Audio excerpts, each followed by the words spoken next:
Okay, so here's the deal. I posted on LinkedIn the other day about what I'd realised after going through the last 6 months of people that had booked in coaching calls with myself. And what I found was really interesting. I found that most of the people had been on my list, my email list, reading my emails for a while. They'd been watching YouTube videos, even the older stuff. They'd listened to my old podcasts. They'd read the blogs that I'd wrote. And I didn't find the exact number, but I would think it was somewhere in the region of around, I would guess, around 60 minutes. And what it really led me to is this belief that we all buy after we've binged a content. And so I'd shared this onto LinkedIn saying, this is what I just found. I found that I did this, and quite a few people popped up in the comments saying, do you know what, actually, John, yeah, we found exactly the same thing. Is we do a live stream, we do this kind of post, whatever it is, they go online, they try and find more stuff from us, they read that stuff, watch that video, and boom, before we know it, the clients of ours. And so what I realised is that if you have a Netflix-style bingeable process that you can follow, you could in essence speed up how quick somebody starts to buy from you, which obviously we all want. So I'm going to show you a little plan that I've put together that I've got a few people who want to join. So I've put a post out there saying, leave the comment Bingeable. Likewise, if yourself feel after watching this is something that could help you, put the word Bingeable below and I'll send you some details about what this looks like. So I've got a handful of people already on LinkedIn that said, John, love this idea. We want to be part of this, so I'm going to show you what it looks like. I think you might like it.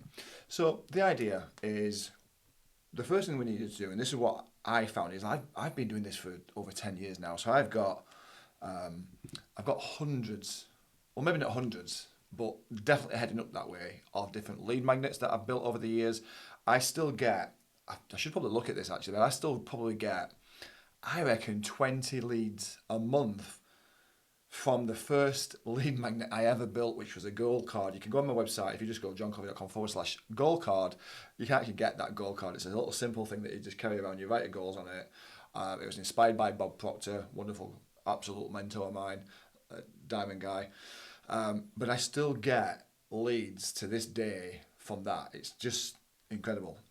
So the first thing really what we need to assess is, what do you have right now? Do you have any YouTube and any videos? Do you write any blogs? Is there any social media stuff that you've done? And really what we want to do is we want to just put it like this. Hopefully you can see this. And we want to list all the different, you can just see that I think, yeah. List all the different assets that you have, that you've built. And really what we want to try and figure out, and what we will figure out if you decide that this might be something that works for you, is what problems these assets actually solve. Because I think a lot of the time we create things like, I don't know about you, you're probably the same I imagine, but for me, I find that once I get interested into something, I binge in it. I kind of want to master it, I want to understand it, I want to know everything about it, and I dig really deep. And I think that if you are anything like me, you probably do the same as well. So you want to pull it to pieces and fully understand it. And a lot of the time, what we'll do then is we'll create something. We'll make a video, write a blog post, create another lead magnet. We'll do something because we're really interested in this and we think it can help somebody else. What we've not always done is assessed whether or not this actually is solving a problem for somebody else, or whether it's just something we like the idea of. So the first thing really we want to do is we want to look at the assets that you've got, and we want to really see what are the problems that these actual assets solve. So is it a splinter size problem? Is it something that's bigger? And what's the problem beneath that? And I think that if you can understand the motivations that drive people to make a decision, then it becomes a lot more powerful for yourself to be able to help them and show them that you can. But once you've kind of mapped these things, you say, well, it can solve that, it can solve that, it can solve that, and then this one down here can solve this and this and this. What you've actually got is a real clear pathway in terms of the kind of bingeable content that you can then start to create for yourself. And then you've got to really assess and look at it and say, well, what format are these particular assets in? Is it a video? Is it Reels?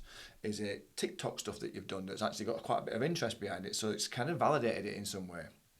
And start breaking all these things down so that you look and think, well, I noticed that some of my old stuff, what people were looking through, they were looking at podcasts, they were watching podcasts, or listening to them on Apple Podcasts, or I forget whether we used to have it on Google, but they've stopped doing it all. But all these different places that they go to consume your content. Is it a blog post? Is it something that you've written? Or is it a book or some kind of white paper, something that people are consuming all the time? Is it that you've then used, let's get a different colour, is it something that you've shared on social? Is it a carousel or a picture, or all these different things that you've got? And if you go back through your previous posts on socials, you'll see there's certain things that actually went off. They did really, really well. So you'll find that some posts perform better than others. People really engage with something. And there's a lot of information there that's hidden in plain sight that's really useful for you to identify. These are important hot buttons that this particular audience have. And maybe I just didn't realize it at the time because I was too focused on trying to do this or make this content or do this. So the first thing we need to do is audit what you have and look, what's there, what's available right now. The next thing from there then is to create a system, a weekly system. And the weekly system, really, if we break it into 4 weeks, because generally speaking there's 4 weeks in a month. I know sometimes there's a few more, but generally speaking there's 4 weeks in a month. And really what we've got to look to then do is identify where that content can work and how you can use it to, firstly, drive demand. So you want to use it for creating demand and starting to build yourself as that authority, and then how you can turn it into wins so that you can make sure that really every single week you're doing something that's building your demand. People are binging on your stuff. People are, it's like Netflix, like I've said earlier on, it's like Netflix, there's a cliffhanger and they can't wait to come back for more, and then the next day there's a teaser that brings them back in and keeps them in till the end. And so we look at how you do that throughout the week. So the top half of the week, you basically build, what colour we're going to use, which is a blue one. You build demand in this first part of the week, and then you lead it towards the second part of the week when you start then to get some wins. And you turn that demand into leads and into business. And the idea from this is that what you're doing is you're creating a consistent amount of leads to your business on a weekly basis that come in every single day, and you're looking to get to a stage where you're closing new business and you're getting sales on a weekly consistent basis as well. So you're not having to wait a long time. It's a process that's a system that you can plug in, scale, and just sit back and do the stuff that you enjoy. I'm not saying you can be lazy. You've got to work hard. This is not what this is about. It's not about you just sitting back and saying, yeah, the system's going to run. The system's not going to run everything for you. The system's going to help to run things for you, but it's never going to do everything for you. And even the AI stuff, I saw a really funny post the other week, and it was like a cartoon strip sketch, and a little kid, like 7, 8 years old or something, asking the parents, like, Mum and Dad, like, how did we get so rich? And they were like, well, what we did is we took workflows and automation and renamed them AI agents. And I think that's the thing that we're seeing right now, is there's a lot of this AI agent stuff that's out there that's really just a workflow or some kind of basic automation.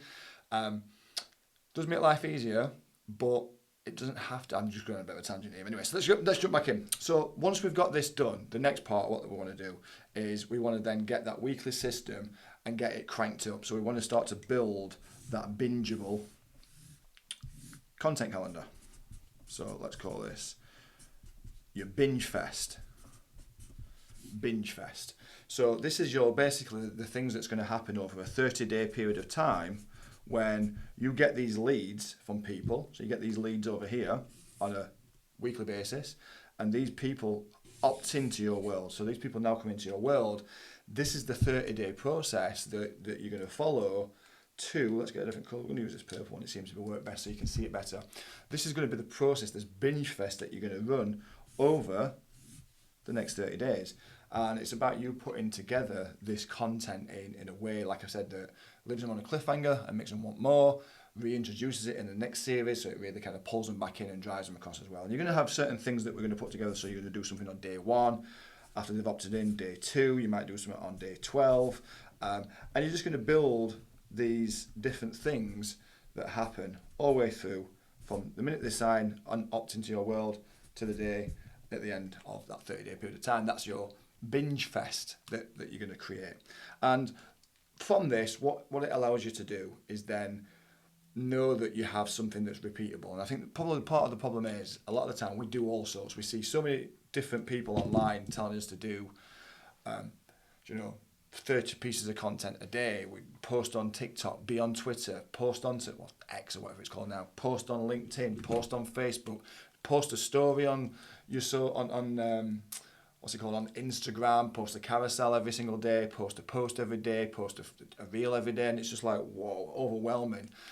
I think that if you have the resource to do that, then I can definitely see how that can definitely help, like majorly help, in fact. But I think a lot of these gurus, so to speak, that you see online, I think that they come from a very good place, but what we often fail to see is they have huge production teams behind them. You know, they've got loads of people that's doing all the videos and the editing and the code, you know, the codes, if there's any coding that needs to be done, the building of the funnels that they've got, the copywriting, who sets the ads up, and it's not just that one thing. And I think that what I've found is, like I say, I've been doing this for over 10 years, and I found that if you can have something that's repeatable and you know why you're doing it, it doesn't have to be this big, massive juggernaut of a thing.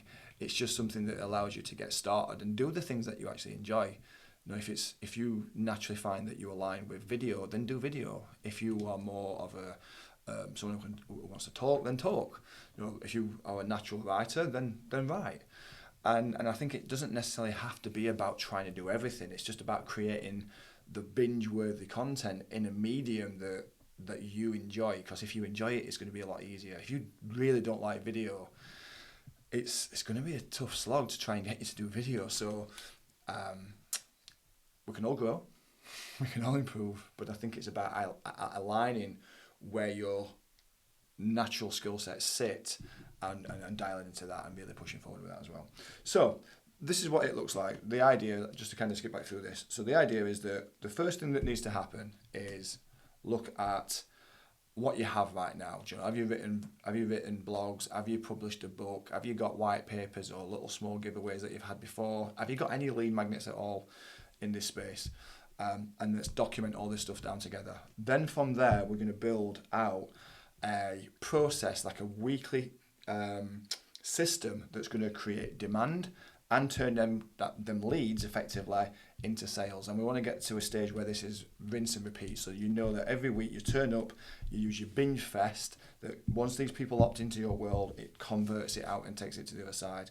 And ultimately what we're going to wrap that up with is, let's get this going over here, is we're going to look for people. So these people that fall into here, these leads, what we're really looking for is people who's ready to buy now, because not everybody's going to buy now. And I find that around 50% of the people that come into your world, probably like 50% of the people, they're just tire kickers. They're never going to buy from you. And do you know, maybe you're like that. I know I'm like that in some places. Do you know, I like to binge stuff, and sometimes I never buy. And I'll never buy from anybody either. It's not just that I don't buy from a particular person, I buy from nobody. And so I think that you've got to be honest with yourself and know that you do this yourself. You do this exact same thing yourself. You spend time looking and shopping and searching, and then you decide not to buy from anyone, not just necessarily the person that you got the information from to start with. From the rest, the 50% that's left, you'll find that from here, again, a large proportion, so like 35% of the people that's left, they potentially will buy. But here's the problem, you see, is that they are most likely problem aware. So they're probably aware that things could be better. Life could be easier. I don't have to struggle and challenge so much. But they're not really solution aware. So they're not looking for a solution just yet. Or if they are, it's not anything that they're taking into consideration right now, because the pain from the problem is not great enough. But typically speaking, they will buy at some stage, maybe in a couple of years' time, as little as maybe 3 or 4 months. So 3 or 4 months to maybe a few years, they will buy. But your job is to nurture these and show them that this problem doesn't have to exist, that there is a solution to remove this problem. And this is where a lot of your binge content will really help them, to show them that life can be better. You know, it doesn't have to be a challenge. You can do something about this. And ultimately, what we're looking for right now is the 15% that's remaining who are ready to buy. So they've probably been shopping around for a while. They've just not taken the plunge and took the step forward, but they are ready. And what we want to make sure is that you position yourself, that your Netflix BingeFest is the thing that they want to buy, and they want to buy it from you because they've gone through these BingeFests. And so there's a way that we want to structure your BingeFest, because what we don't want to do is get people excited. So we don't want to get people excited. Back in the day, so like back when, God, I'm trying to think now, over 20 years ago. So with a door-to-door sales company, we're knocking on doors selling gas and electricity when the markets had just deregulated. In fact, the objections that we used to face is people used to think we had to dig the garden up to change the supply. We didn't. But I think that when people are ready, I've kind of just drifted off, but what we've got to do is, when we used to go around knocking on doors, you used to get what we called angels, where you knock on a door, you tell them who you are, you'd introduce yourself, and they were like, oh, do you know what? I've actually been waiting for someone to come round because someone came round a while ago and they never came back. And so we've kind of been waiting for someone to come around. So what we call an angel, because they're ready to go. So you just get these people ready, you sign them up. And so what's happened there is that they're probably problem aware. They're probably, they're sick of paying too much money. They've shopped around themselves, or they've had these people come to see them, but they've not taken that next step because there wasn't a next step to take. So what you've got to make sure is that when we put this BingeFest content together, that it's always bridged to the next step. Because what we don't want them to do is to really enjoy the content or really enjoy what it is that you can do, not know what the next step is, and then go and get them services from somebody else because you've now whet their appetite and created an angel for somebody else down the line. So you want to make sure that there's a bridge and there's a step that takes you there as well. But this is the kind of stuff that we'll all put together. If you think that this is something that sounds cool and you think it can help you, which it will, I guarantee it, but you've got to figure this out for yourself. So I've got some information about this. If you want to find out a little bit more, if you put the word below in the comment section, if you put Bingeable in there, you can go and find out a little bit more information. I'll get some details for you. Alternative to that, if you don't necessarily want to leave a comment, because I know some people's a bit weird and awkward about leaving comments, I'll put a link on there as well where you can go and find out a little bit more information. And ultimately, if you think it works and you think it can help you create your own Netflix style binge-worthy content, then great. And if not, subscribe to the videos. There's going to be loads of stuff in here, tons of value, and maybe you're in that window right now where maybe you're I don't know, maybe you're a tie kicker. Maybe you're never going to buy from me and you're never going to buy from anybody. And that's totally cool, guys, by the way. Like, listen, it doesn't have to always be about the sale. You might just enjoy the content. Maybe you're in this space. Maybe you are aware that the content that you create is great and you know it's great and everyone tells you it's great, but people's just not buying. And if that's you, then maybe the solution is here, and you just need to take the plunge and have a go at it. Or if you are ready, you are solution aware, you're ready to go, guys, boom, there's a link. Like I said, leave the word Bingeable in the comments, or click the link, go through, there's some more details there as well. But other than that, subscribe to the videos, look out for the next ones, tell your friends, tell everyone else, because this is gold stuff. This is stuff that I wish I had access to 20 years ago when I started. So good stuff, guys. See you again.